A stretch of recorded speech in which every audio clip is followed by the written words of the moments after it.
Council mics are live and we are now recording. Thank you. Madam City Clerk, are we ready? We are. I have a few preliminary matters, if I may. You may. This is Zoe Burgess, your city clerk. This regular city council meeting of January 3rd, 2023 is being held with a quorum of City of Westlake Council physically in attendance at the Westlake Council Chambers, 4005 Seminole Pratt Whitney Road. Please allow me to confirm any speakers that are virtually present and available to speak. Mr. Donald Sahearing, are you able to still hear us and see us? Thank you. Public comments may be accepted prior to the meeting utilizing the electronic comment card available on the city's website. Public comments are also permitted at the appropriate time during the meeting. The mayor will call for such during public comment, and you may participate at this time utilizing the system's virtual hand feature and waiting to be acknowledged. Please note this meeting is being recorded, both voice and video, and to remember your mic may be live. I will mute any microphones that carry any feedback or interruptions. If you are a caller that has been muted, you may unmute yourself by pressing *6. Any person in the virtual meeting causing a disruption or being inappropriate will be removed from the meeting. If I may also remind those physically in attendance, please utilize microphones so that the virtual audience and a clear recording of the meeting is produced. Thank you, Mayor O'Connor. Thank you. I would like to call to order the regular City Council meeting of January 3rd, 2023 at 6:01 p.m. Madam Clerk, may you call the roll, please? Yes, Mayor. Councilwoman Leonard. Present. Councilman Martinez. Present. Councilwoman Valleron. Present. Vice Mayor Langowski. Present. And Mayor O'Connor. Present. We have a quorum. If you are able, please stand and join me in the Pledge of Allegiance. Pledge allegiance To the flag of the United States of America and to the republic for which it stands, one nation, under God, indivisible, with liberty and justice for all. Thank you.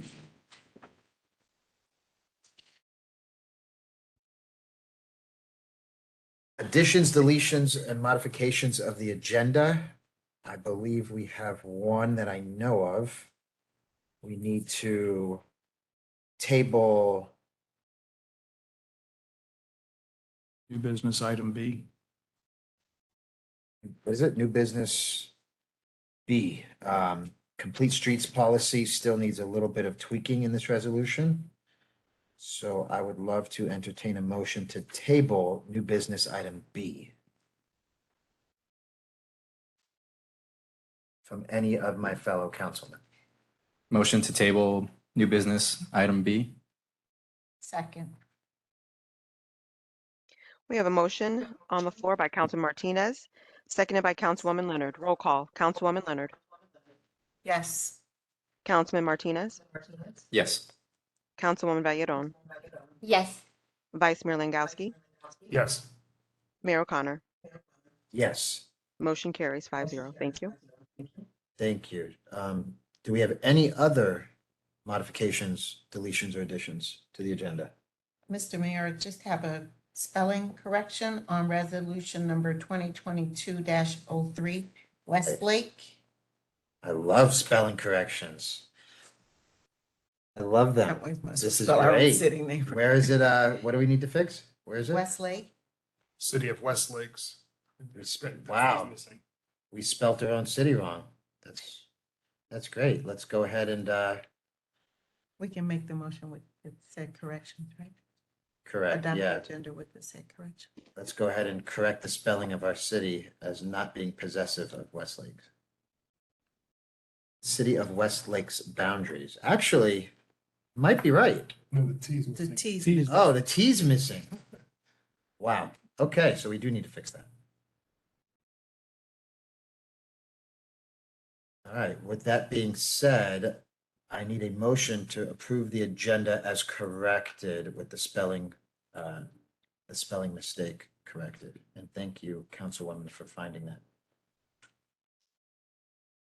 Mr. Mayor, I move that we adopt the agenda of January 3rd, 2023, with the said corrections. Second. We have a motion by Councilwoman Leonard, seconded by Councilwoman Valleron. Roll call. Councilman Martinez. Yes.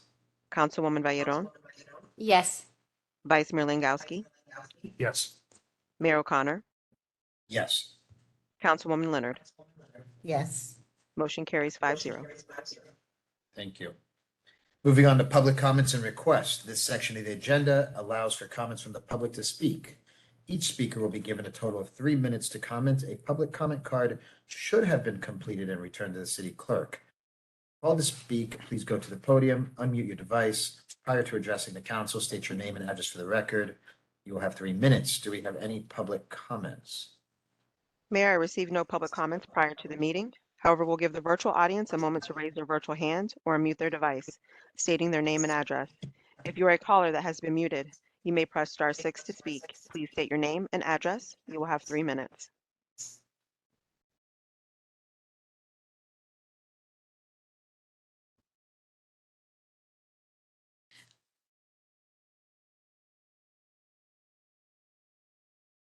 Doesn't seem like Mayor, we have any. received no comments.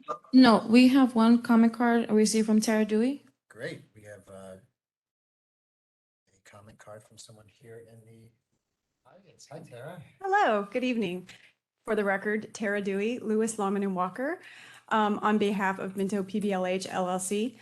I am here tonight to, in some ways, update you on some pending litigation that impacts the city and certainly impacts Sid, who is a plaintiff in the case, and to update you on some legislation that would directly impact that litigation. That's going to go before the local delegation on January 12th. The local bill and the legislation was filed by Indian Trail Improvement District, which surrounds you on all 3 sides of the city and a little bit on the southern side as well.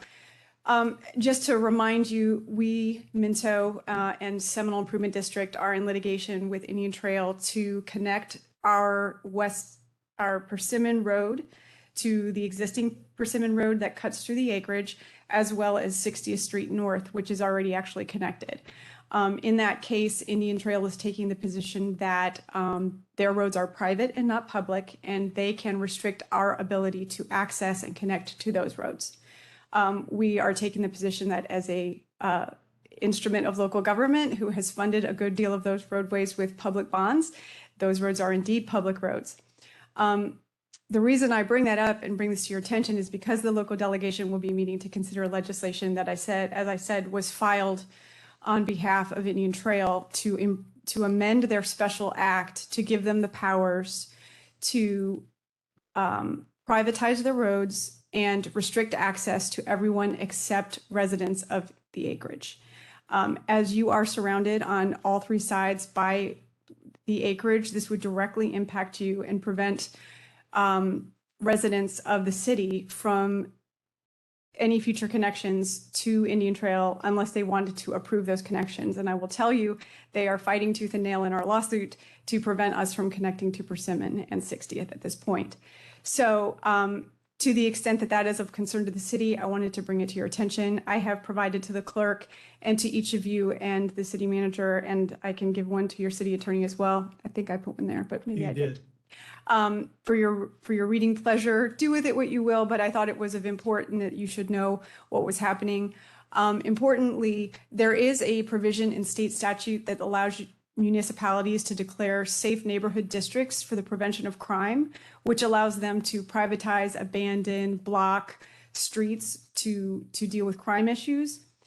This special act claims to be doing take those powers. However, as articulated, they go far, far beyond the powers in the Safe Neighborhoods statute and would allow Indian Trail to privatize their roads and cut off access without any approval necessary from Palm Beach County.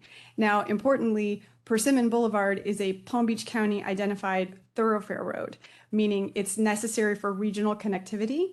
This would challenge the authority of Palm Beach County, in my mind, to restrict their ability to privatize these roads. So I think it's important to read, to know about, and I just wanted to bring it to your attention. Thank you. Thank you so much. Thank you so much.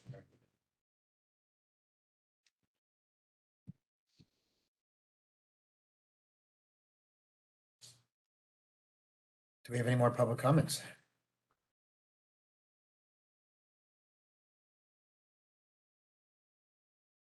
Mayor, there are no additional comments. Moving forward with the consent agenda. This section of the agenda consists of routine or administrative items that require final approval by the city council and may be approved in its entirety by a single motion. There will be no discussion of these items unless a council member requests such, in which event the item will be considered on a future agenda.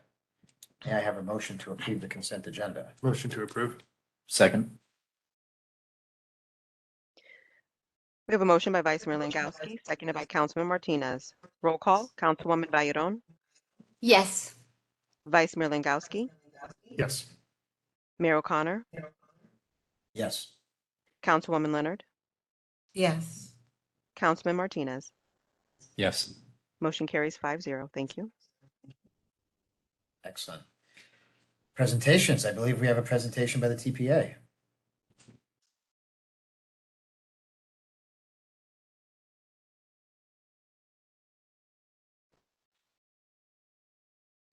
Is it already loaded?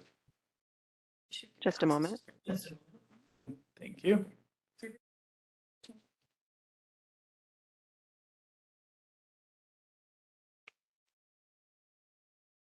Okay, you're ready. There we go. All right, thank you. Turning it off and on again always works.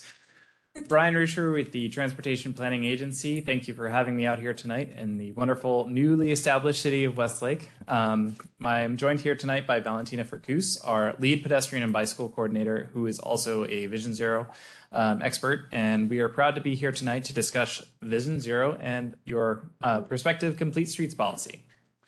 I'm going to jump into what the MPO is for your area, for those who do not know. So the Palm Beach TPA is what is known as a federally designated metropolitan planning organization. What that means is that we are your conduit for federal, state, and prioritization of gas tax dollars and other funding resources from much larger entities. We help to collaboratively prioritize where those funds will go and how the transportation system will be set in our future. Our vision is explicitly set to be safe, efficient, connected, and multimodal. In doing so, we intend to do that in a collaborative process. Our transportation planning area is actually part of a regional transportation planning area. There are 3 MPOs in our Tri-County area, with Broward, Miami-Dade, and Palm Beach County each having their own metropolitan planning organization and being able to designate and prioritize where funds will go. Those funds are eligible to go to about 1,200 miles of roads in Palm Beach County. So we have a lot of different and competing priorities. In addition to that, we also have to work with the Port of Palm Beach International Airport, and the other regional transportation partners such as Tri-Rail to make sure that the money is allocated as equitably as possible. As I said on discussion today, we are going to be discussing Vision Zero and complete streets as well. I understand that is deferred for now. We're happy to offer up any guidance that we can on that policy, but I'll breeze through complete streets toward the end and we'll get to Vision Zero. Ultimately, these two topics are priorities of the TPA. We see our Vision Zero goal of having no serious injuries or fatalities on Palm Beach County roadways as one of the most important goals that we could have. As a nation, we now have the second most deaths by topic being in traffic. We also have a dire need to encourage mode shift and for complete streets, as we all know our roadways are congested, and we need to provide people with new opportunities to use the roadway system in different ways so that we're not dealing with as much congestion in our future. Honing in on Vision Zero, the first topic of discussion today. As I had said before, this is a commitment to zero injuries and fatalities on our roadway system. The TPA has already committed to this. If you pass this resolution today, you'll be joining 11 other municipalities and you'd be the 12th in Palm Beach County to adopt this. Nationally, there are hundreds of municipalities who have adopted this. Hoboken, New Jersey is one of the first largest cities in the country to adopt and have implemented this measure and have it completed.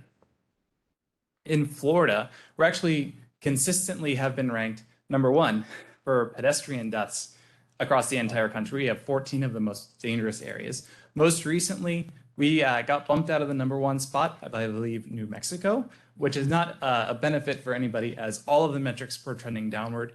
All of our roadways are continuing to become more and more dangerous as speeds increase, populations increase, Florida has 14 of the highest most metropolitan areas, so it's obviously an issue statewide. In terms of the national scale, there are 20 ranked metropolitan areas. Our metropolitan area being Palm Beach, Miami-Dade, and Fort Lauderdale ranks 14th. So Vision Zero and Westlake, what does it mean for you? So the TPA, we do this for all of our municipalities who are considering this metric, just to give you a kind of glimpse and snapshot at what you're looking at. On the left hand of the screen, you'll see that there's been about 120 crashes in the city of Westlake between 2017 and 2021. This is preliminary data, so you can see that about 15% of those crashes have been work zone related crashes, 10% in dark and unlit conditions, and then a sliding scale of those in their different percentages. The reason I point these out to you is because these are the types of metrics that you could look at in terms of encouragement with your rescue or your police department or sheriff's department to improve on to reduce the number of crashes. I will say though, in doing this research, you did not have any serious injuries or fatalities. In adopting this resolution, you could become one of the first in Palm Beach County to actually have achieved an adoption and an accomplishment for Vision Zero. Now I say that, but it comes with a lot of weight. Because you have such a small community, when you have a serious injury or when you have a fatality on your roadways, it's felt. If you have a population of about 2,000 people, give or take, a little higher, that's still something that's felt. You have a major thoroughfare in or out and maybe some connectivity things to work out. But when you have a crash on Seminole Pratt Whitney Road, people will see it coming and going from the town. So it's a very serious metric to follow and continue to follow up, and how you maintain your Vision Zero status is going to be very important as you continue to grow. The graph on the bottom right of the screen highlights when crashes are occurring. So the second column highlights from 12 p.m. to 4 p.m. and the last column highlights from 4 a.m. to 8 a.m. What that's telling you is that midday crashes are pretty high and that morning peak crashes are also fairly high. So when people are groggy and when people are doing their lunchtime runs, that's typically when crashes are happening. It's another data point that you can use to work towards keeping Vision Zero in Westlake. Some of the key principles that you have when you adopt Vision Zero is that first and foremost, it starts with political commitment and it continues all the way through to transparency. You want to ensure that your electorate is engaged and informed about what tasks you're doing, what types of engagement you're doing. You can work with the Palm Beach Transportation Agency on walk audits, bike audits, and other certain measures to ensure that you provide education. You can work with us on engineering for your roadways and collaborate with Palm Beach County Traffic and Engineering.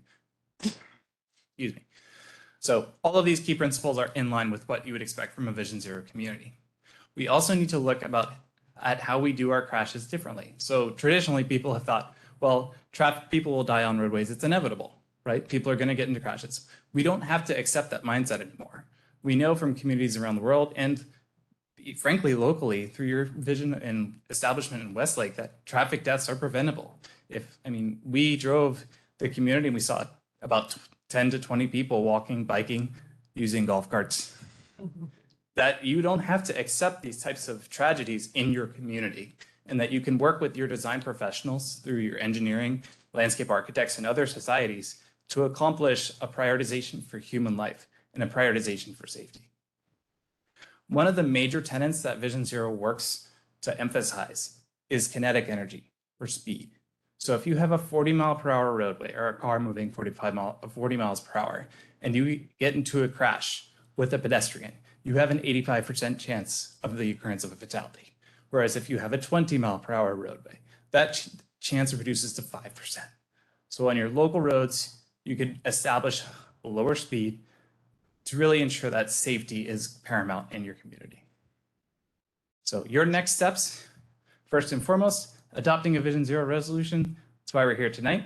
That's great. And beyond that would be working on a Vision Zero action plan, creating a task force, and then annually reporting out to you all on your metrics to see how you are doing as a community. And just as a note, Valentina is here and I'll share some business cards with the community, with the council. Or wait, fix the echo. Yeah, what's going on? Check. Okay, so I think we're back. We're going to be hosting a Vision Zero Action Plan workshop at the TPA offices in April that you'll be able to hear more about creating action plans, which will get you access not only to resources from national stakeholders, but also the federal government for roadway improvements. So one of the most recent grant programs through the bipartisan infrastructure law was Safe Streets and Roads for All. If you have an adopted plan, that plan grants you access to implementation dollars for not only capital projects, but also for strategic planning, safety programs, and other resources that you would want as a community that's trying to maintain a Vision Zero status. So as we're not going to be speaking to complete streets, I'd like to take the privilege of just 2 or 3 minutes to show you a couple of examples that we've talked about and worked on throughout all of Palm Beach County. So just a brief note, complete streets is about context-sensitive design. What does that mean? What is that jargon? Context-sensitive design is about the street responding to the surrounding land uses that you want. It's not about building a bike lane everywhere. It's not about building a sidewalk everywhere. It's about having a roadway that is appropriate given the context and speed. So you're not going to put a bike lane on a 60-mile-per-hour road. That's just totally inappropriate. But you could do something like a shared use path, where you have a 12-foot nice wide facility set back from the roadway. And that's a more appropriate type of design.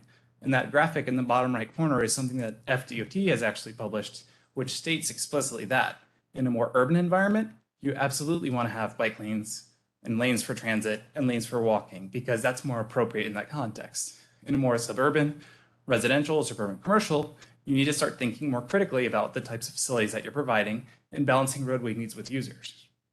So for example, on Lake Worth Road, one project that the TPA worked on to reprioritize state dollars in providing protected bike lanes, trees, and widened sidewalks is an example that you see here on the screen. This project didn't sacrifice any vehicular space, but provided those amenities that I just mentioned.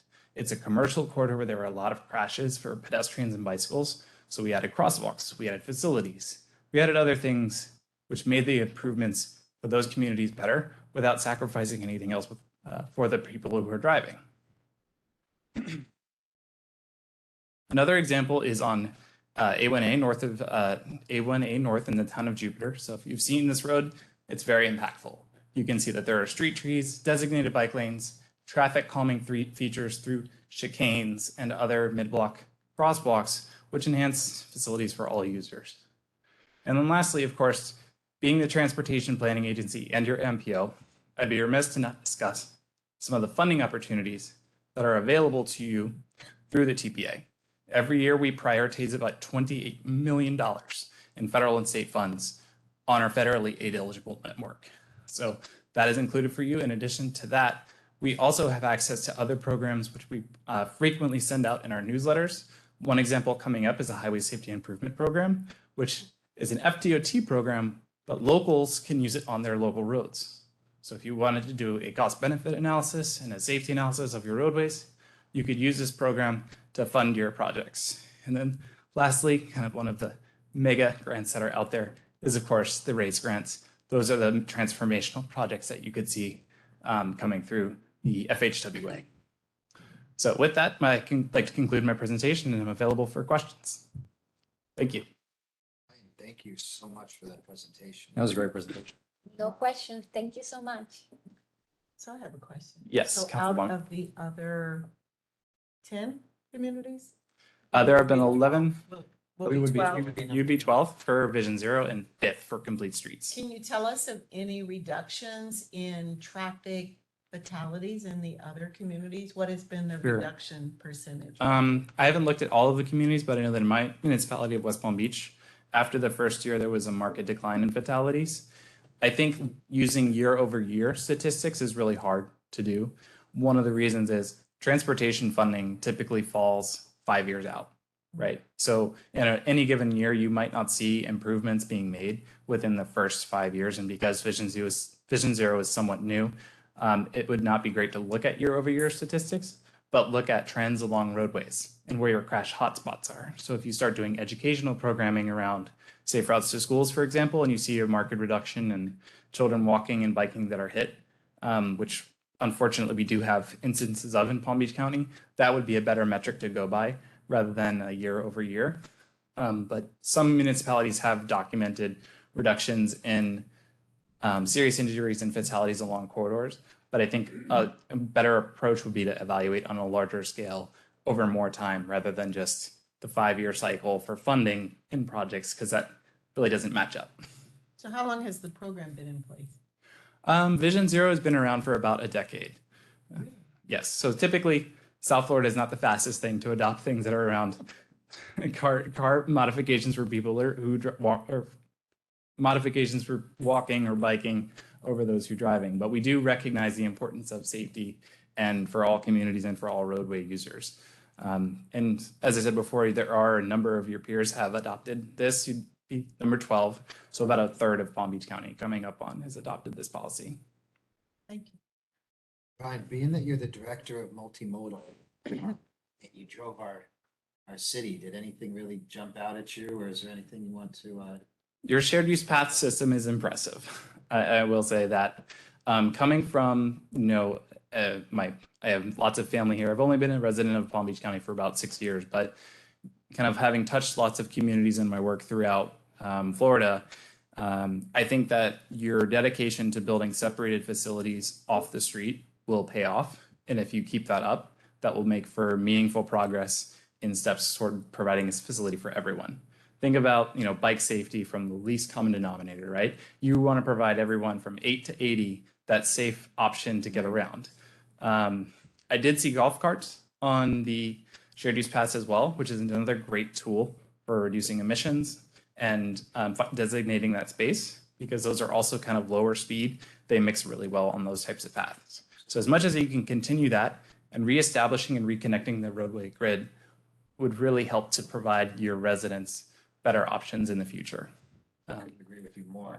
And then I did get a note from my director about autonomous vehicles, which Right. are, for better or for worse, they're coming. We don't know exactly what the implications are going to be, but if you had to investigate a peer community to look to for these vehicles, I would say Babcock Ranch Okay. and Lee County.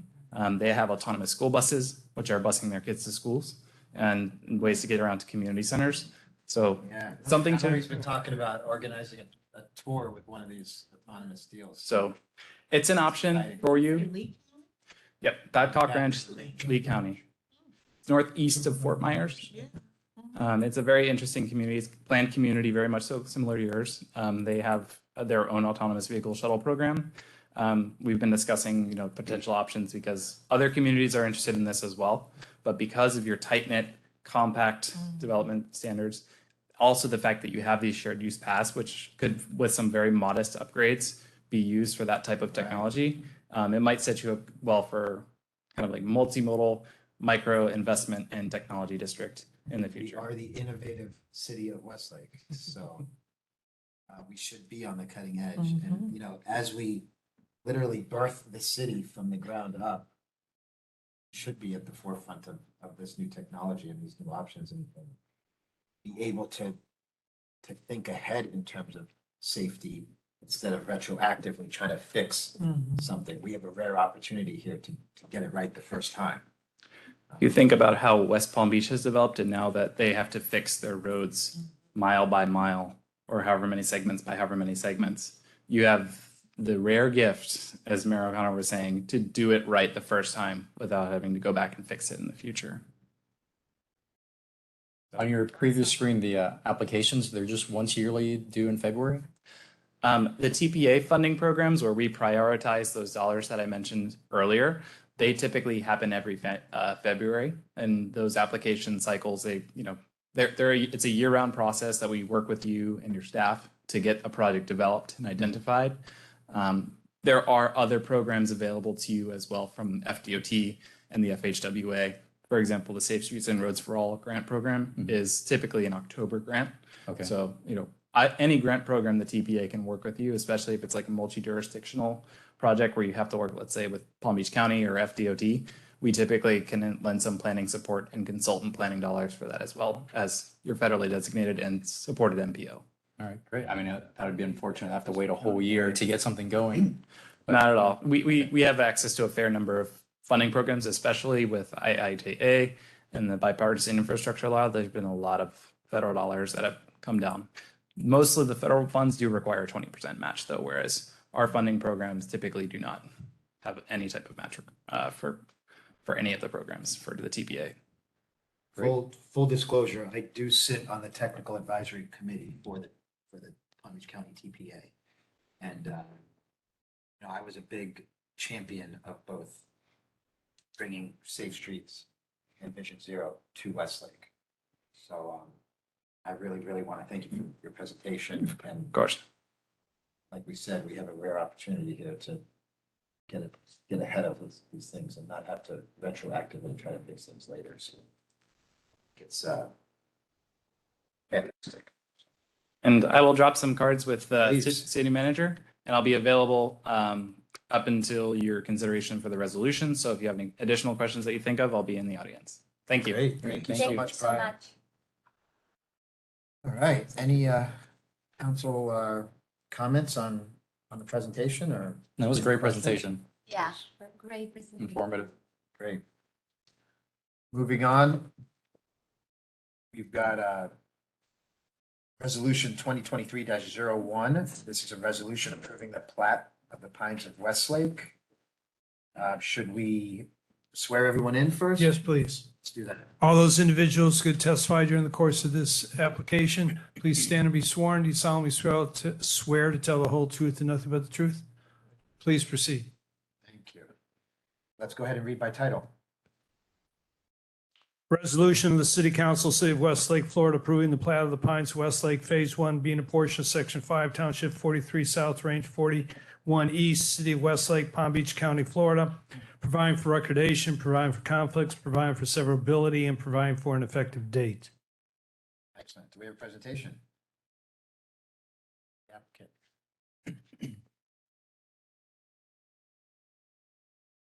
Excuse me, Do we have a we presentation have by presentation, engineering Don? or? Don, you're muted. Yeah, Don Herring. This is Tara Dewey. I'm behalf of WPLH. Don Herring is online virtually.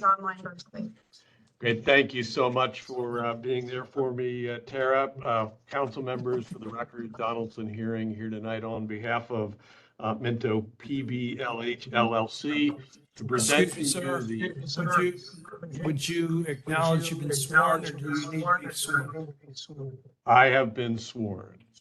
Thank you.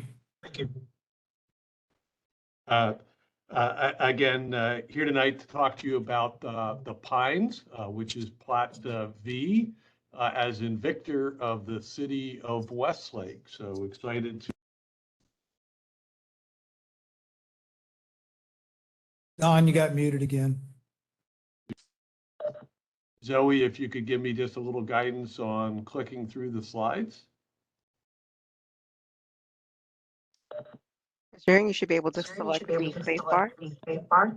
All right, or the next page, how's that? There you go. So our project team consists of Kotler and Hearing as landscape architects, Simmons and White are civil engineers. The surveyor is GeoPoint, and of course, Ms. Dewey with Lewis, Longman and Walker as our legal counsel. The plat that we're here to look at today is 188.148 acres. As you'll recall, council members, the site plans for single family and residential parcels were approved administratively by your planning staff, by Ms. Zacharias and her staff. And then the plats become before you once they've been determined to meet technical compliance in accordance with the requirements of Florida statutes. So your engineering team and your survey team review the plats along with Seminole Improvement District for technical compliance. And they have determined that the plat that's before you meets all of the requirements of the Florida statute and is technically compliant and are recommending your approval tonight.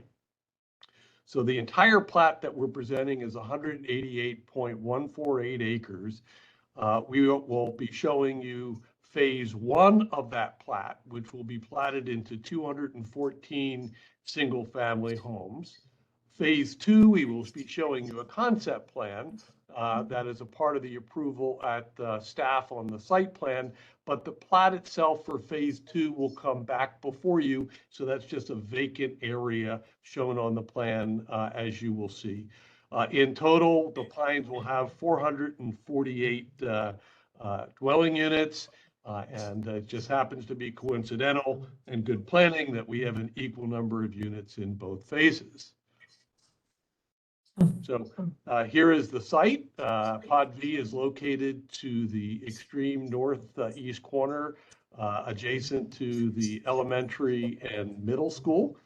It's located east of parcel R2, which we refer to as Woodlands, and east of the Orchards, on the east side of River Bend, and on the east side of Town Center Parkway East, which runs all the way up to 60th.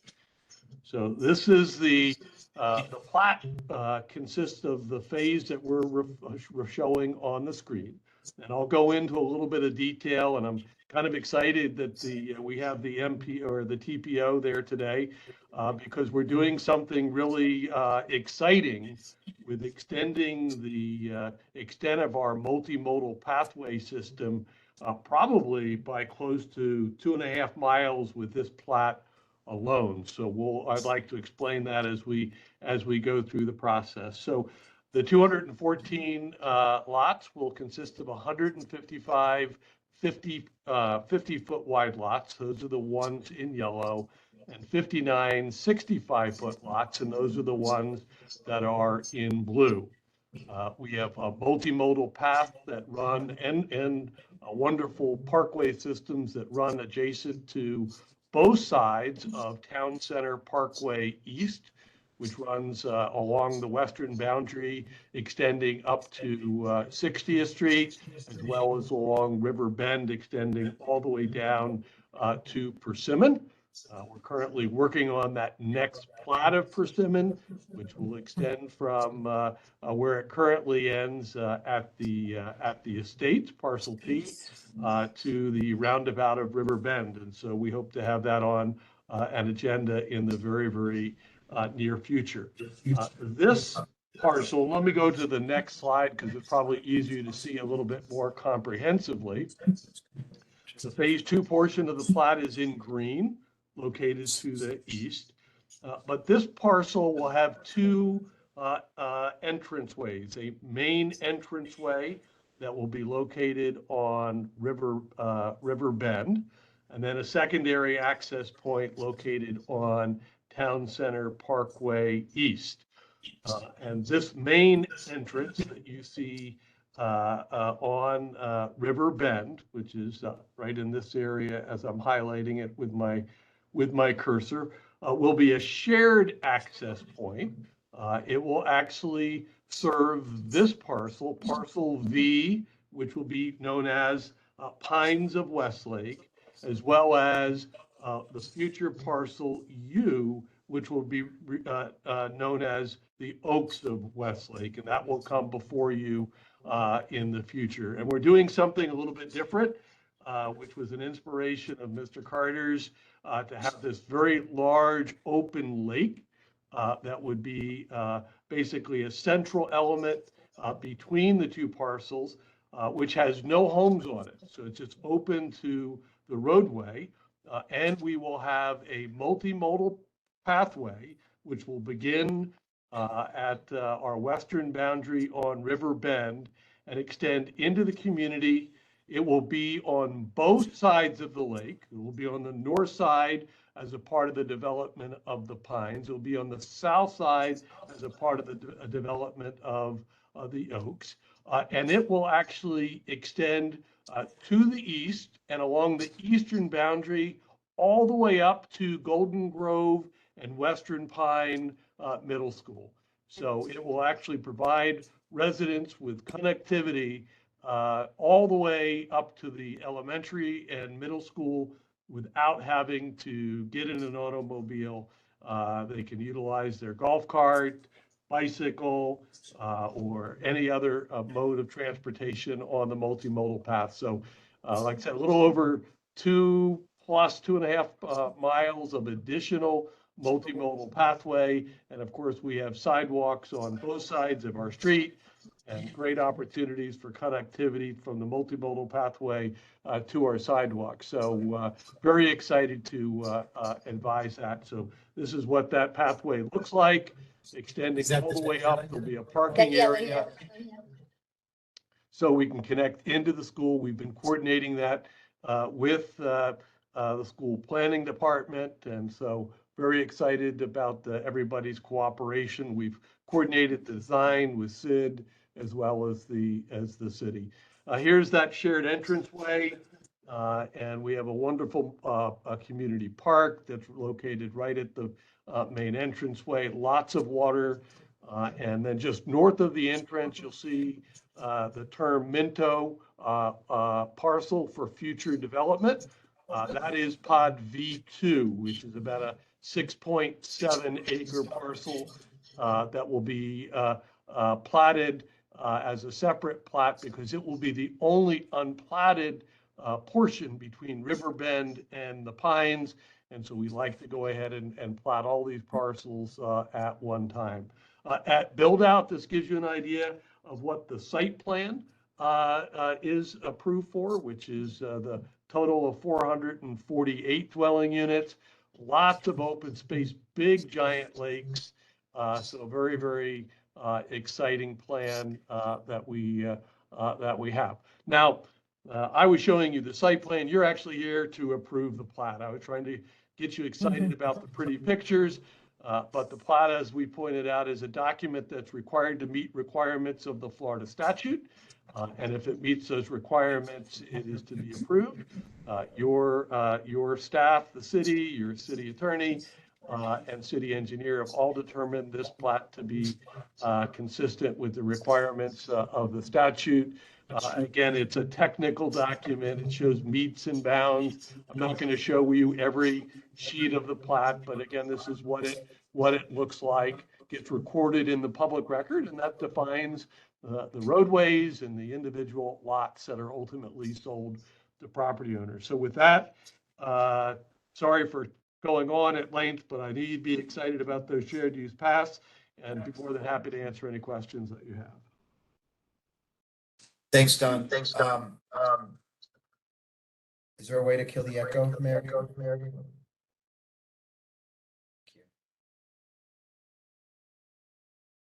Good to go? Great. Don, so what's the percentage or ballpark it if you need to of homes in this, in the Pines and the Oaks that are on lakes versus, it looked from the plat, there's a lot of homes that are back to back. So there's about 35 to 40% of the homes that are actually on lakes.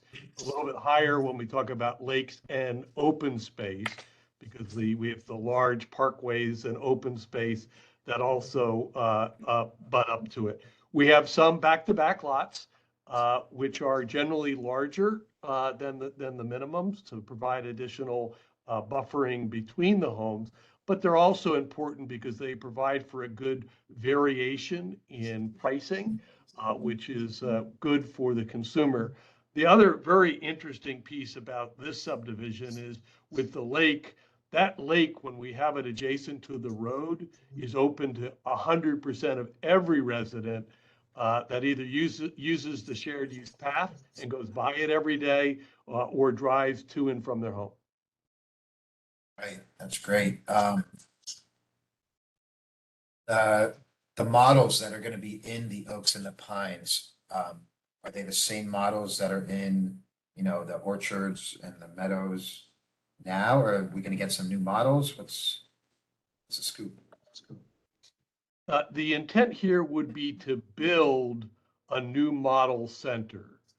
In other words, to generally decommission the hammocks model center and to build a new model center. There might be new details. We would anticipate, well, there might be a new model or so that will be utilizing the same family of models that have been so successful at Westlake today. I think you buried the lead there, Donald. Getting new bylaws in Westlake is great news. Does any of the rest of the council have any questions for Mr. Herring? I'm not sure if it's too early, Mr. Herring. Do you know if any homes in the new neighborhood would potentially meet eligibility for the HAP program? I do not believe that they would. In this community, we do have another community that's in review right now that we're very excited to bring forth, called the Terraces. So you'll just have to wait and hear about that, and probably some of those will. But as you know, construction prices have grown quite a bit this past year, which make it more difficult to meet all of those standards. Got it. Thank you.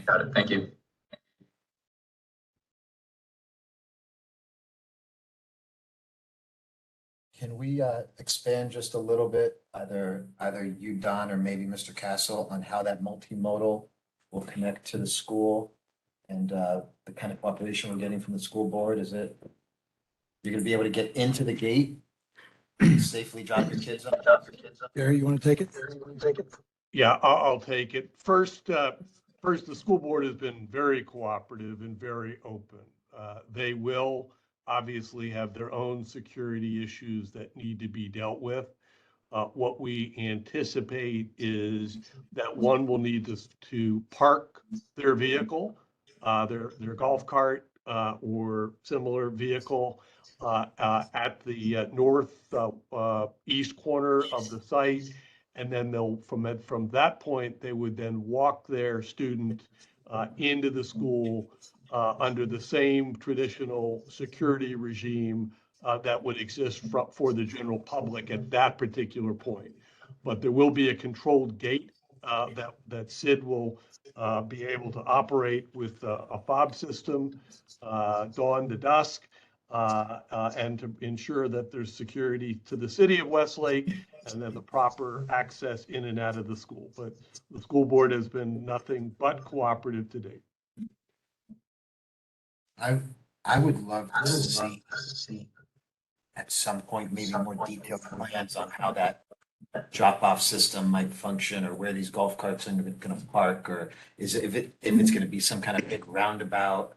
Don, when you get a chance, can you send over a detail of that area? I would be happy to, Mr. Mayor and Mr. Castle. And Mr. Mayor, if you would like to join us the next time we meet with the school board, we certainly would welcome you. I would love that. I would welcome that invitation. Count me in. Tara Dewey on behalf of Minto PBL LLC.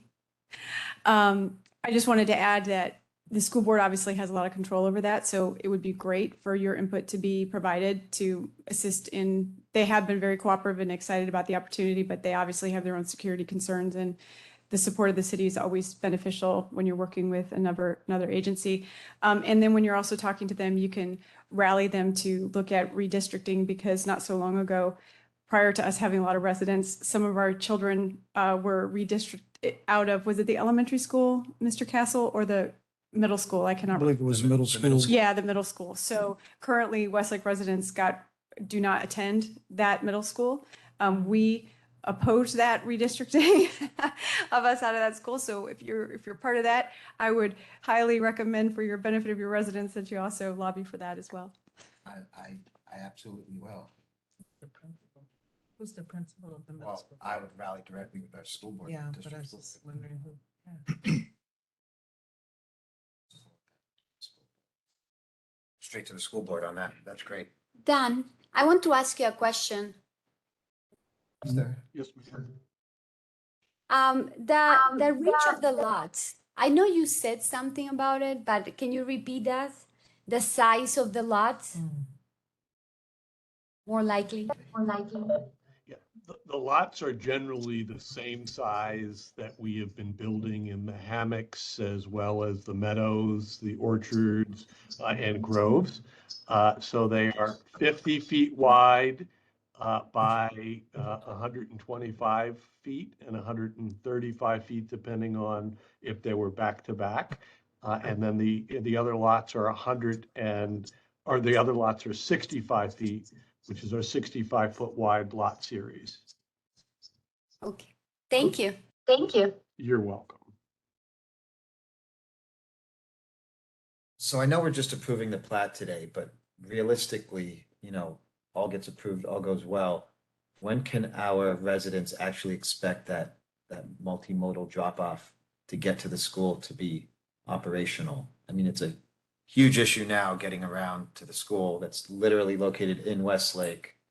They've got to drive all the way around, and I think this would provide some great relief. I would estimate right now, probably 14 to 16 months from now. Okay, so call it a year They and a should half. have that part done because 2 years even while they're starting to build inside, a lot of the dirt for inside's coming out of the lake, so they'll be doing that part while they're finishing up inside. So I would suspect, and I will talk to the developer to see if they can make sure that that is one of their first finishes of the finished multimodal path. Yeah, I mean, especially with these other connectivity issues that we potentially are facing, I think if they would be so kind as to make that a priority. I have a meeting tomorrow morning at 8:30 with the Certainly developer. appreciate it, because we definitely need some relief there. Great presentation. Any other questions for Mr. Herring or staff or? No.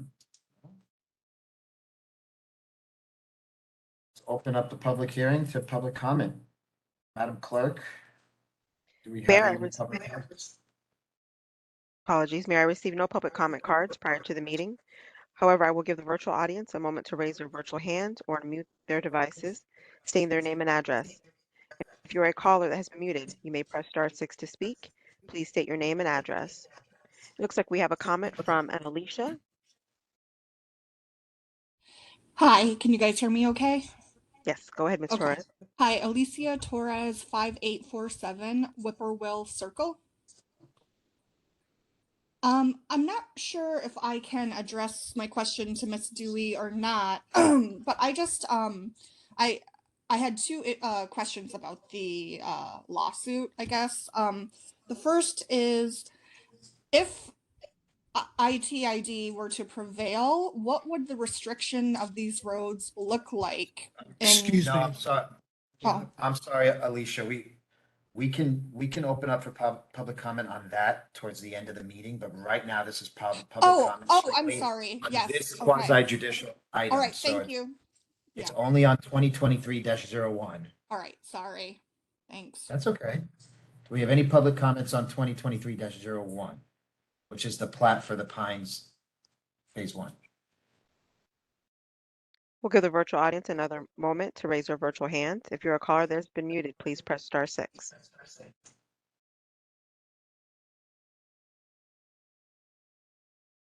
Mayor, I believe there are no comments. Excellent. Mayor, if I might, Please. prior to entertaining a motion, if there's anybody had ex parte communication regarding this particular matter, if you would state for the record, I'd appreciate it.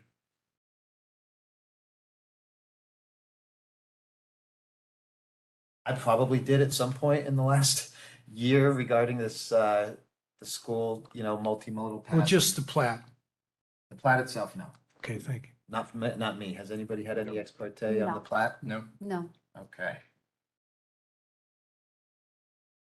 And I would love to let's go ahead and close the public hearing, and then if there's no further discussion, I'd have a motion to adopt resolution 2023-01. Motion to approve.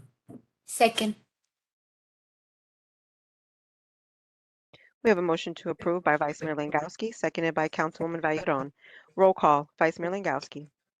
Yes. Mayor O'Connor, Yes. Councilwoman Leonard, Yes. Councilman Martinez, Yes. Councilwoman Valladon. Yes. Motion carries 5-0. Thank you. Excellent.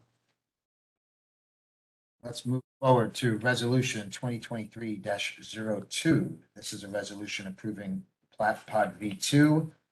This is also quasi judicial, so do we have to swear everyone in again? Yes, sir. Let's do it. All those individuals going to testify during the course of this application, please stand and be sworn. You solemnly swear to tell the whole truth and nothing but the truth. Please proceed. Excellent. Let's read by title. Yes, sir. Resolution of City Council, City of Westlake, Florida, approving the plat of V2 being a portion of Section 5, Township 43 South, Range 41 East, City of Westlake, Palm Beach County, Florida, providing for recordation, providing for conflicts, providing for severability, and providing for an effective date. Excellent. Let's open up for a presentation by Don, and please confirm that you have been duly sworn. Thank you, Mr. Mayor. For the record, Donaldson Hearing here tonight on behalf of Minto PBLH LLC, and I have been sworn. This is again another plat. It's parcel V2. This is a small parcel. It's a 6.7 acre parcel that's located on the east side of Town Center Parkway East and immediately west of and contiguous to the pines that we just looked at. So this would be the only unplatted parcel if we didn't bring this before you within this quadrant. All the other surrounding lands are inside a recorded plat of record, which is something that we try to do whenever we can. So again, a very small parcel located just on the east side of Town Center Parkway and River Bend, on the west side of the pines. So here's that site that is highlighted. It's just north of the proposed entranceway, main entranceway into the pines, and it has frontage on both River Bend and on Town Center Parkway East. And we're plotting that so that it's contiguous to all of the boundaries. This is what that boundary looks like. This is what we refer to as a boundary plat. So we're not creating lots of record to be sold. It just sets the stage to allow the property to move forward for development in the future, consistent with the requirements of city code and Seminole Improvement District requirement. Your staff have determined that this plat is fully consistent with the requirements of Florida statutes. And therefore, we would request that you approve this plat. Certainly happy to answer any questions.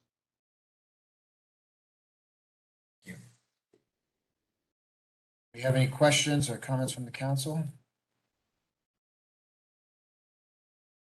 No questions. Let's go ahead and open up for public hearing. City Clerk, do we have any public comments? Mayor, I received no public comment cards prior to the meeting. We'll give the virtual audience a moment to raise their virtual hand or unmute their device.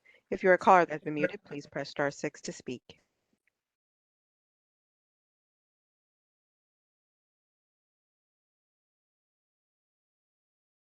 Mayor, we have no comments. Let's close the public hearing. And if there's no further discussion, I'd like to entertain a motion to adopt resolution 2023-02. Motion Again. to adopt. If there's any ex parte communications with respect to this application, you should note it for the record now, please. None. None for me. No, thank you. Motion to adopt resolution 2023-02. Second. We have a motion by Councilwoman Vayron, seconded by Vice Mayor Langowski. Roll call, Mayor O'Connor. Yes. Councilwoman Leonard. Yes. Councilman Martinez. Yes. Councilwoman Vayron.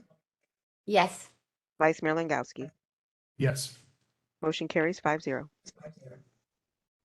Excellent. Moving on to the public hearing. Mr. Mayor, Yes, sir. one comment on both those plats. Due to timing, they have not been approved by SID, but they have been approved by SID staff and will be approved at next Monday's meeting of SID. Okay, So they have been reviewed and they're ready to go. great. Thank you. We have here 2022-15. This is temporary structures and uses. Let's read by title. Yes, sir. Ordinance on second reading. by title only, an ordinance of the City Council of the City of Westlake, Florida, amending the city's code of ordinance by creating an article to be determined entitled Temporary Structures and Uses, providing for the regulation of temporary structures and uses, providing for the establishment of matrix for temporary structures, and temporary uses, providing for the regulation of sale models, providing for the regulation of temporary construction trailers and portable storage units, providing for codification, providing for conflicts, providing for severability, and providing for an effective date. Thank you. P and Z. Nilsa, do we have a presentation? Yes. Good evening, Mr. Mayor, council members. First of all, Happy New Year to each of you. Many blessings for 2023. This ordinance is a second reading that is in front of you. So as you recall, was heard by the LPA and City Council on first reading on December 6, 2022. So this is a second reading. Staff is recommending approval of this ordinance. So as you recall, this is temporary structures and uses. It's part of our duty as planners, attorney, and city manager to propose this ordinance to be part of our code. Most of the code right now deals with permanent structures and permanent uses. So this is the section of the code that deals for temporary structures and temporary uses such as tents, model homes, and so on.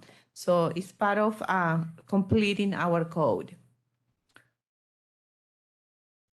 So the duration of these temporary uses and structures shall be limited as of time of service, but generally shall not be permitted for more than 6 months. The city manager is authorized to grant extension for demonstrated cause.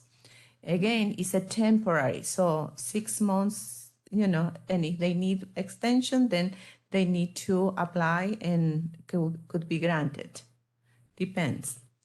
So then the ordinance also includes construction and site requirements and has specific provisions that must be reviewed also for the building official, for planning and zoning.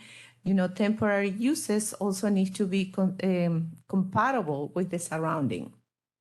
So talking about use compatibility, the provisions of this ordinance, it says specifically the temporary use must be compatible with the purpose and intent of the LDRs and the zoning district in which it will be located. So always we need to take into consideration the traffic circulation, the safety of the surrounding neighborhood, even though it's just a temporary structure or use. So, and also it says nuisance and revocation. Any temporary structure or use that become a nuisance violates the condition of the permit, endangers the public health or safety, is not maintained in accordance with the city charter, possess an immediate threat to the public health, safety, or welfare, shall be immediately subject to revocation by the city manager.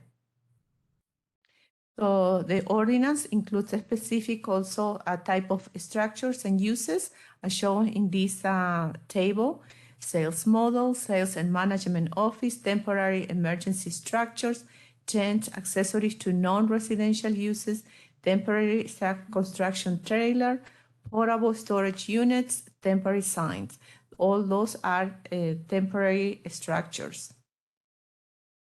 So, for example, the provision with regard to the sales model, and the one in green, it says a building shall be used as a sales model primarily for the purpose of the sale of similar buildings and land sites by the builder, contractor, or developer. The sales model may be used as a construction office or general office. So this is a general provision that we encounter very regularly when you just approve, for example, a plat. Part of that plat will include obviously a number of homes, and some of those will be temporary model homes or will be used even for sales office as a temporary use. Here it is, sales and management office or temporary emergency structures. Especially during COVID, there were a lot of municipalities or places where they put some temporary tents for vaccinations or anything. So if that happen again, we have this ordinance now that takes care of temporary emergency structures. So the provisions also talk about tents accessory to non-residential uses. Talks about provides a provision for frequency, duration, and the on-site location. Obviously, all of these temporary structures will be reviewed and will make sure that it's according to the safety and to the building codes and other LDR regulations. So also the ordinance includes temporary construction trailers. So it also presents a specific provision for certificate of occupancy, abandonment, unsafe structures, and also includes the portable storage units and specific provisions for that. They are becoming very popular, the portable storage units. So we need to have in our book some type of regulations. And that is part of the ordinance that is for your consideration for second reading approval. Thank you. Do you have any questions for Nilsa? Questions? No question. To approve. Motion to approve. Second. Excuse me, do we open a public hearing on this? My little script here, see? Let's go ahead and open for public comment. May I receive no public comment cards? We'll give the virtual audience a moment to raise their virtual hand or unmute their device stating their name and address. If you wish to make a comment, please state your name and address. You'll have 3 minutes.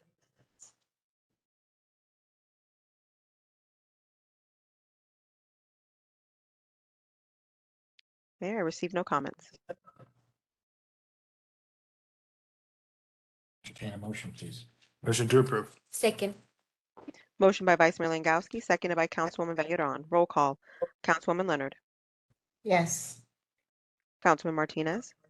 Yes. Councilwoman Valleron. Yes. Vice Mayor Langowski. Yes. Mayor O'Connor. Yes. Motion carries 5-0. Thank you, Nilsa. New business, Vision Zero. Resolution 2023-03, Vision Zero City. The attorney. Yes, sir. By title. Resolution of the City Council, City of Westlake, to designate it as a Vision Zero city, establishing a goal of no severe traffic injuries within the City of Westlake boundaries, providing for the adoption of Vision Zero as city policy for all roadways to promote traffic and pedestrian safety within the City of Westlake's boundaries, and providing for an effective date. Mr. City Manager, would you like to comment on this? Or? Yes, Mr. Mayor, as you brought this forward, this actually fits in with what we have already been doing as part of our comp plan and everything else with our multimodal paths, our overall planning for pedestrian and alternate type of transportation throughout the city. This helps us get in, shall we say, the queue for dollars, working with the county, because the ones that we have issues with right now are on the county roads. So we're already giving them a list of several areas that where you need to be fixed. So by doing this, this allows us to work with the county to get a couple areas fixed. Excellent. Yeah, I mean, it's obvious to say that safety and security for our residents and visitors is absolutely paramount above everything else. So adopting a plan like this and a commitment like this just makes sense and is baked into what Westlake stands for. And we're basically already doing it. So adding it to our portfolio is not a big. And it opens up the doors for dollars. Yes, which, correct. lessens the burden on our taxpayers, which is very important. Comments from council? Excited. On Vision Zero. I think it was a great idea. Thank you for bringing it to us.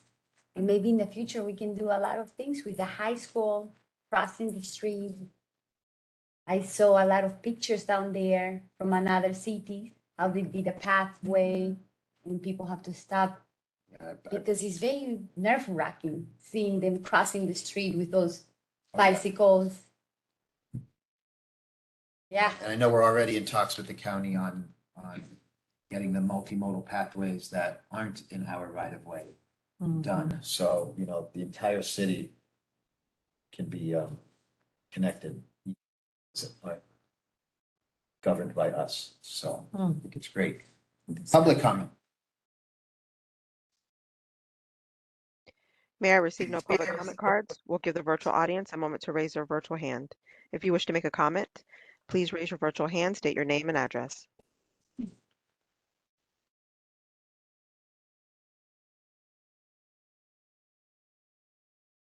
Mayor, I received no public comments. We have a comment.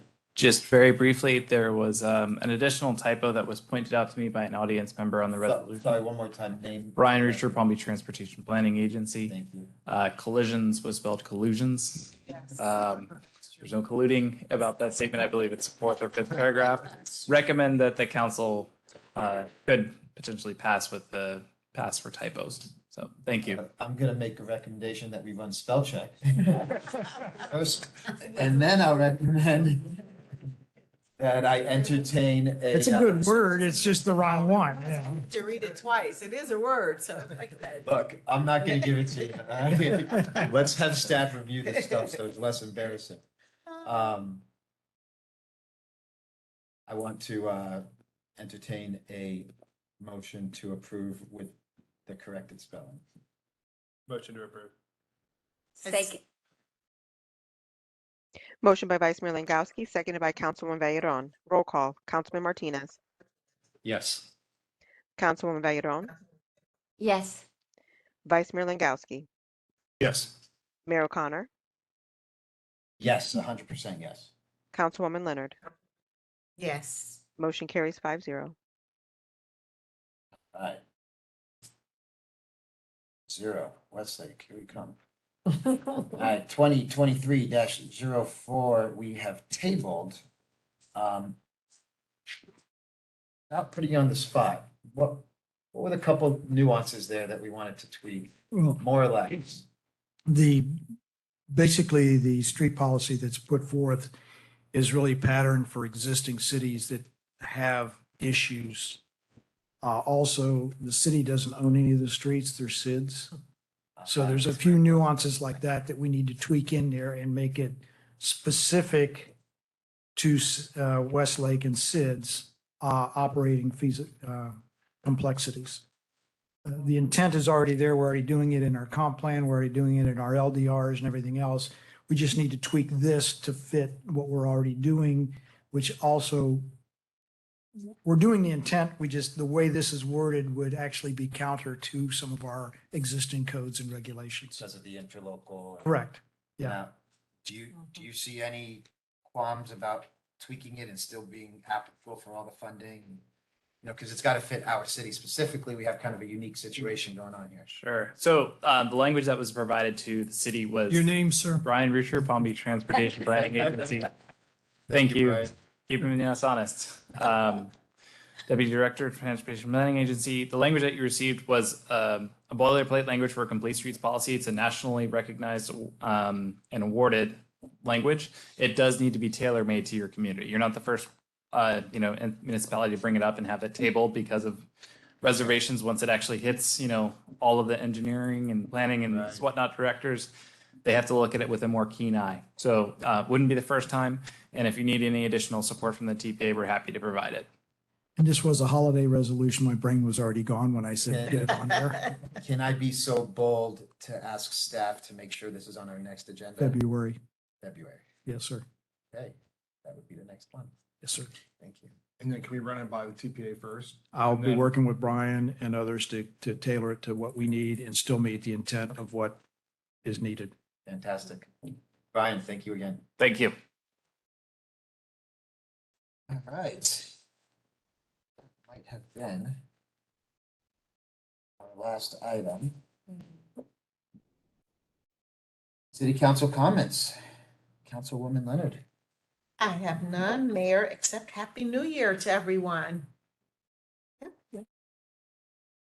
Councilman Martinez. Same as Leonard, no comment. Happy New Year. Happy New Year. That's what you say. Same. Councilwoman Bayron. Well, the same thing. Many, many blessings for our new 2023 year. Mayor Langowski. Happy New Year. Looking forward to this new year. Echo my colleagues' sentiments. I wish this new city a very wonderful new year. Happy New Year to all of our residents and visitors, and let's just continue the progress that we've been making and make this the best year yet. Staff reports. I don't have anything, but maybe Ken might have some. You have fire. Yeah. You have your fire report and Chief. Chief is here. Anything else for us? Happy New Chief? Year, Chief. Happy New Year. Philip Oliveri, District Chief, Palm Beach County Fire Rescue. So yeah, the report came out today. It's always tough getting them out at the beginning of the month because you guys are right on it sometimes. So I had the girls in planning turn around and take care of it this morning. But 31 calls over the last month. Average response time, 6 minutes, 8 seconds. So everyone's doing a good job. Our average turnout time for the month was 53 seconds. So the guys are doing a good job. Few advancements coming to fire rescue. One of the big ones is going to be the whole blood.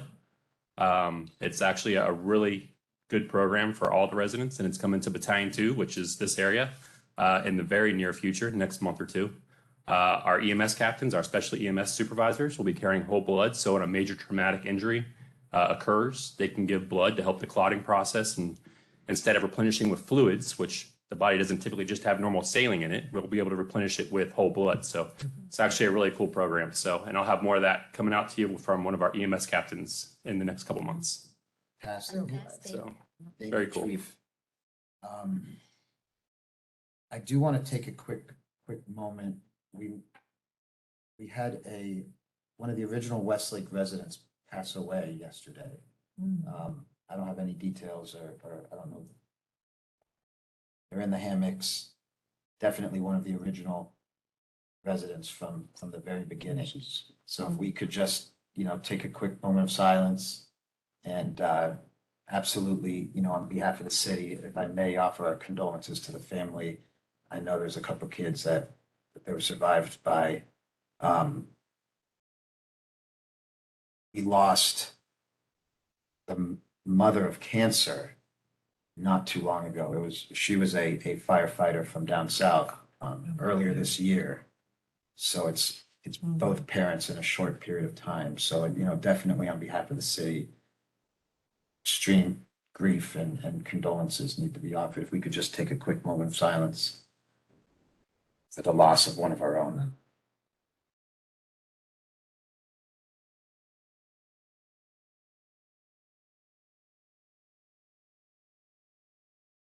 Thank you, everybody. I appreciate that. Let's move on to Mr. City Attorney. Do you have anything for us? Happy New Year. Welcome to 2023. We will be reaching out to members of this August body to meet with you to go over upcoming ordinances. We look forward to those discussions on a one-on-one basis. Great. Thank you. City Manager, what you got for us? Four minor things, Mr. Mayor and Council. You have before you a handout that I gave to you, which is showing the new 2 million gallon reuse tank that the Seminole Improvement District is in the process of building on the southwest corner of the park area. You'll notice I did put on pen on one side. We will be doing some landscaping on the southern border of that while under the construction, but we will not landscape the other two sides of it until we start doing the park itself. Once we start doing the park, then we'll incorporate landscaping along there and along the M2 canal. The other thing is park status. One of the things we're doing as part of this, Sid is digging on the west side of the berm, on the west side of the road, a linear lake that goes from the school all the way down to Sycamore, where the two entrances are, because we needed fill for the site and stuff like that. So we're using that to create a lake, which will create the buffer so that all we have to do to seal the park off is gate the two entry points and the park is sealed at night. So that work is undergoing. We did have some preliminary brainstorming sessions on what we potentially can envision in the park with Mr. Herring.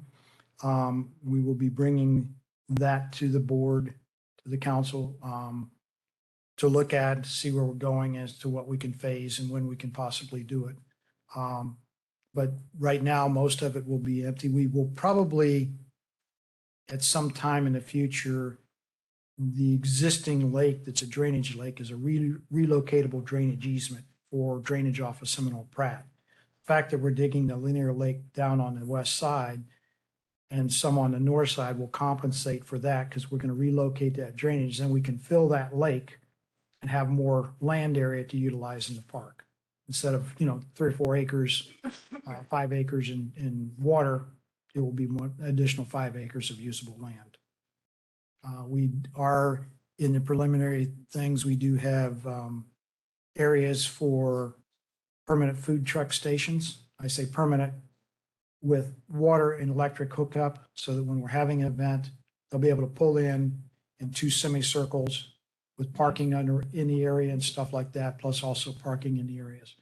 But there's a number of amenities that we're looking at, some basketball, some tennis, pickleball, and a lot of fields, open fields to be utilized that we can utilize with soccer and or other events type of I'm thing. assuming it's going to be a phased approach? Yes, or it will be.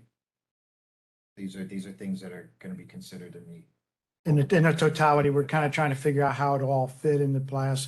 The concept also has a multimodal path trail that goes around the entire park. Right now, Don has worked on that.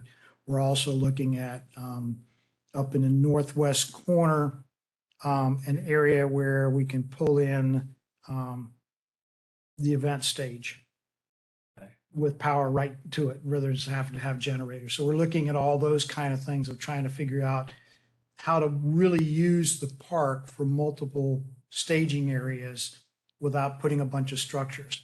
Also in there is a, shall we call it, community center building that's located within it on the east side, just north of the north entrance. So we're trying to fit all that in where we have bathrooms that are accessible, things like that, to where it's not too far. We don't have to bring in a lot of porta potties for a big event, things like that. Right. But yet it's usable for multiple events at multiple times. Ken, let me ask you a question. Some of the residents ask me for tennis court. Is it possible to put a tennis court there? We have, that's some of the stuff, that I've met tennis courts, basketball, Pickleball. it's pickleball, tennis, and I'm trying to remember whether it's basketball or not. I can't remember. But we're looking at it, how to fit that in along with the areas to what we have and how to maximize that land area that Sid owns by filling in the lake so we can get the spaces that we need to have everything in there. And I'll echo, none of this is set in stone. This is a plan. Right. This is Stage. this is where we think we can, what we think we can get in there, how we think we can phase it. Part of it is if we phase it right, it may be mostly open fields initially, but those open fields can be lined and utilized. Plus, when we have an event, 4th of July festival or whatever, if we've got the area for the food trucks Yeah, and the stage area and open field for parking and stuff, yeah. we're covered I mean, as bottom we line phase is, it in. We can't afford to go out and build an entire city park right now, today. But what we can do is we can phase it properly to where there's a lot of passive options. We give part that can be utilized Right. almost now, which we don't have. And as the city grows, as will the park grow, maybe we could also bring some money home from Tallahassee to build a park as well. So I think this is the right approach. I think staff is doing the right thing. Give us something we can use now that's not gonna break the bank. Right. What is our goal to open phase 1? We've got to approve it first. See, Probably, But I mean, we also want a deadline too. We don't want to, probably, year from now. I mean, The that fields. sounds great. That's sooner than That I would- expected. That would get us, that will probably get us most of the land filled, sodded, or not sodded, but seeded and grown in so that we have an open field to be utilized. The next phase would then be coming in with the facilities for the food trucks, et cetera, et cetera, et cetera, along with potentially the building, if not the building, maybe some bathrooms. We're looking at, because we also have to bring in, we have water and sewer in the area, we have to bring that in, make sure that we're not running too much pipe too far, those kind of things, and have to build a number of lift stations. When do you anticipate being able to have some of those preliminary ideas and plans in front of council? Probably late February, early March. Great. We'll have a workshop with y'all, Reasonable. get some input on it and go from there and make sure we're getting the feedback from the council and potential community. I know you all hear things, you want tennis courts and some other things. The question becomes then is when do we phase certain parts? We may phase one part first, then we may come in and do all the courts in another year or year and a half, finding the funding for that. So it may be phased to some extent. Okay, what else do we have? Two other things. I received today from the county, two items that I guess are kind of near and dear to our hearts. One of them is the North Lake from Ibis west to Belle Isles, I guess it is, with the new Belle Isle. They're going to extend that right-of-way width from 120 feet, which it currently is, to 142 feet, which will mean it'll actually be 6 lanes from Ibis out. Because right now in the one section, it goes from 2 lanes to 3 lanes. So it's 6 lanes, Okay. 3 and 3.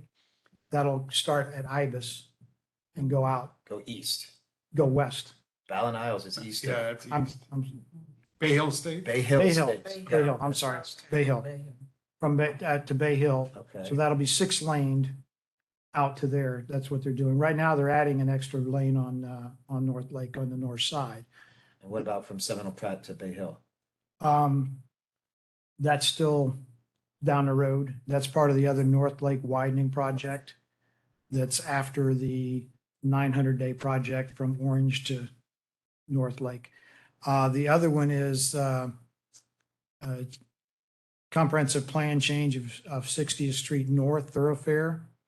They're taking from State Road 7 extension to 140th, was originally an 80-foot wide right-of-way. They're expanding that to a 100-foot wide right-of-way, which will match the 100-foot right-of-way, which is on the north side of Westlake. That becomes even more important as you tie in what Indian Trails is trying to do with streets, et cetera, and incorporation and other things that they're trying to do, which could very adversely affect our residents within Westlake, as well as emergency services to the communities. If you start gating every street on a safe streets area, fire rescue response, PD response is going to go through the roof. So they are important items for us to make known that we definitely want these things done. And what Indian Trails is proposing is not in the best interest of the residents of Westlake or others. So these 2 items from the county, those are compact amendments that have already been, They are, from Bay Hill to, they're doing a Ibis. informational meeting to answer questions on Tuesday, January 10th. these are proposed changes. Yes, in the LPA changes. There's been some discussion about it for a while now on 60th and North Lake. And they're finally got it together and they're actually pushing it forward. It's definitely needed with the amount of traffic, not by necessarily our changes of increase, because most of our people are on Seminole Pratt or North Lake or Seminole Pratt south to the other. There's not anything. The majority of the increase in traffic is from the surrounding area. which is Indian Trails. So, And Happy New Year to all of you. Look forward to the next year, and we're already almost 4 days in. I'm gonna take a point of privilege here, and legal's probably gonna yell at me, but I'm gonna make a comment.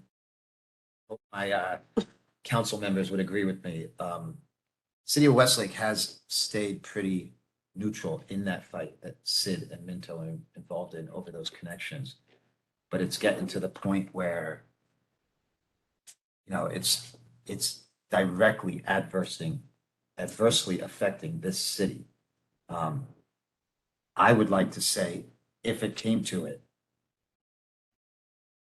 the city would be willing to join that fight. Obviously, I can't make that decision on my own. But if it comes to it, I would hope the council also would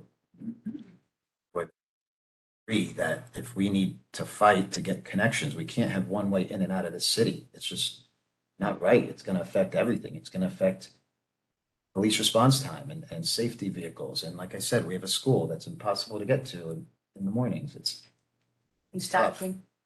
Yeah. You know, these right of ways are being blocked and these connections are being blocked, and And then if it's if you, affecting us now, think of it 5 years from now when we've got double the population. It's when all the neighborhoods are built and everybody's living here with all the kids and all, this is gonna be impossible. got to get these roads through. We got to get Right. those connections done. Right now, it's a little bit hard, like for me to go to the hospital in the morning because the school and it's a lot of traffic. So I have to literally get out of the way before the school traffic to get to the hospital on time. Otherwise, it's like 1 hour. So I think, yes. I mean, I don't know what that looks like, but if I would say We if need to any join of the that council fight. members that's speaking to any other elected official within the county or anyone else, that they make their position known. Mr. Mayor, I'd like to correct the record. If I've yelled at you in the past, I haven't. I don't think, thank you. I don't think respectfully, this is a case of first impression, so bear with me. There are a lot of issues associated with joining a lawsuit of this nature. I would have to consult with, first of all, counsel representing Minto. There is a motion to intervene, which is required. That requires a court order. I can't give you any advice this evening as to the pros and cons, the costs, the benefits to the city. I will examine the issues and confer with counsel for Minto as to their impression of the importance of Westlake being a party. They may not want the city as a Westlake as a party, could slow down the litigation. It's late in the coming to the party, if you will. And I don't even know a legal basis other than to intervene. I'd have to examine that. It'd have to come before you as a recommendation. And I'm not even sure if we could intervene at this point without invoking a statute, chapter 164, which requires mediation between intergovernmental bodies prior to the initiation of lawsuit. So it's a complex issue. So we will examine it. We'll take it under advisement, but I'm not in a position to offer you any advice on that particular subject matter this evening. My sentiment is a simple one. We need these connections for our residents and city. So it's just a thought. Yes, sir. Yeah. I think also, like Ken said, if it's who we speak to, let them know our position. So we need to make sure we stand up for what we want for the city. I'm actually presenting to that delegation on behalf of so I'll make sure. And I also make my voice known Resident. as a resident and the mayor of the city of Westlake. Is that something we can join you and support? Find out. I sit on the Intergovernmental Affairs and Transportation Committee for the Florida League. And I sit on the board of the Palm Beach County League, so I'm making a presentation to the delegation in that respect for that, but Right. you know, they're all gonna be in front of me. So Yeah, anything we can show up and, power in numbers and help, make a louder voice. And I guess There- residents from the community, they will let us know, and then we can maybe Yes. encourage residents from the Exactly. community to also. There is the local delegation hearing, I believe it's January 11th or 12th. January I'm in a 12th. joint workshop, I think, on the Right. 11th. On this proposal of their safe streets and their changes of their things which would potentially adversely impact the district and the city. So if any resident is opposed to it, go make yourself heard.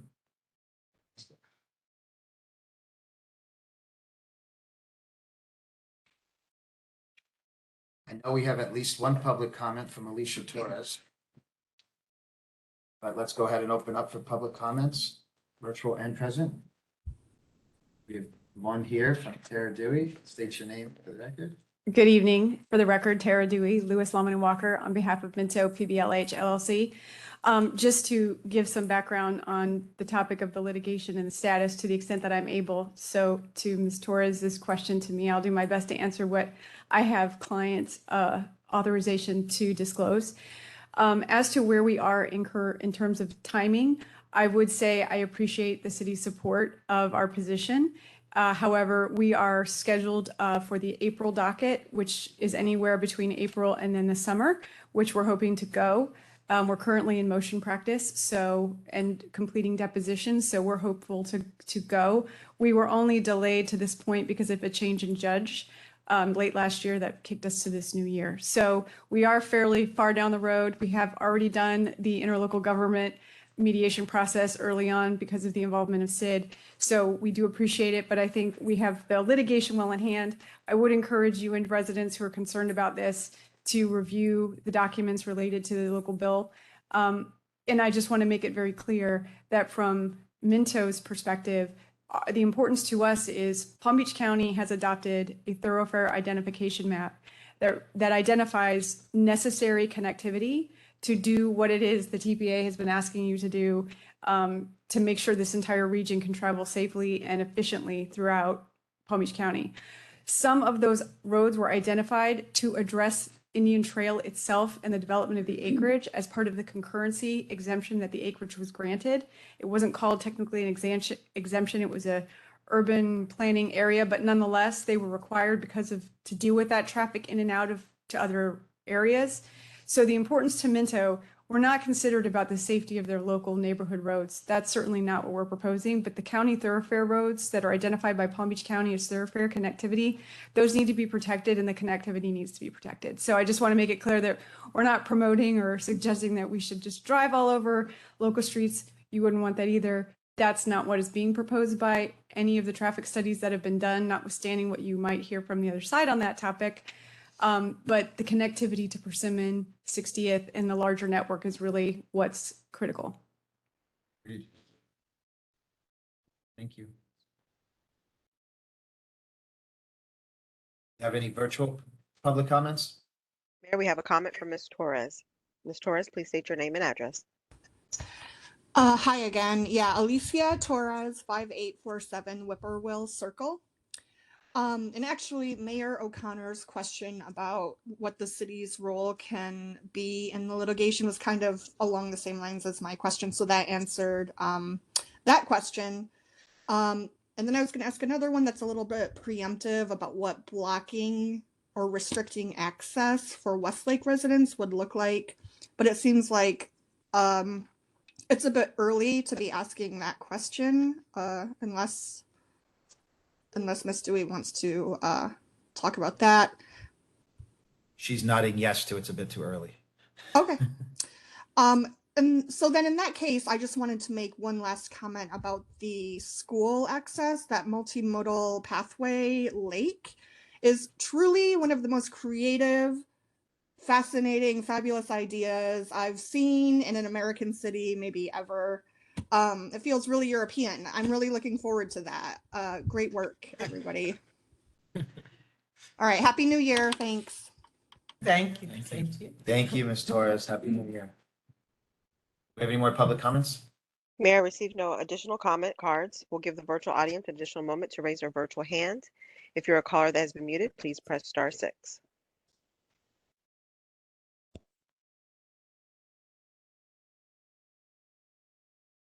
Mayor, I have no additional comments. I will adjourn this meeting at 7:40 PM. Thank you all. Thank you. Perfect. Hello, hello. Hi. I have. Happy New Year.